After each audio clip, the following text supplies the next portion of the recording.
జగన్ పాలనలో ఏపీ అప్పుల పాలైందని, సంపద సృష్టించి ప్రజల తలసరి ఆదాయం పెంచేలా కూటమి ప్రభుత్వ పాలన చేస్తోందని బీజేపీ ఎమ్మెల్యే సుజనా చౌదరి అన్నారు.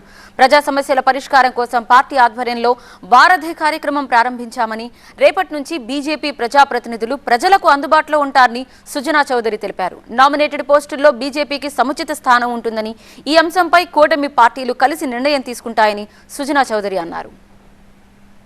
అరాచక పాలనలో మన ఆంధ్రప్రదేశ్ పూర్తిగా అప్పుల ప్రదేశ్గా తయారైంది. సముద్ర తీరాన్ని అభివృద్ధి చేసుకొని సంపద సృష్టించే దశగా మనం తీసుకొని వెళ్ళి యువతరానికి ఉపాధి కల్పిస్తూ అనేక ఇండస్ట్రీస్ని కనుక మనం తేగలిగితే సంపద సృష్టిస్తూ తలసరి ఆదాయం ప్రతి వ్యక్తికి పెరిగే విధంగా మనం దోహదపడాలి.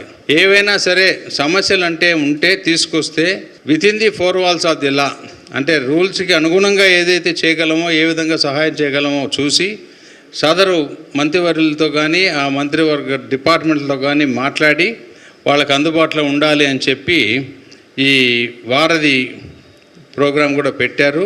అది ఇప్పుడు 3 పార్టీలు సమన్వయపరుచుకొని ఎవరికి ఏది ఇస్తే గౌరవంగా ఉంటుందో చూసి ఆలోచించి డెసిషన్ తీసుకుంటాం.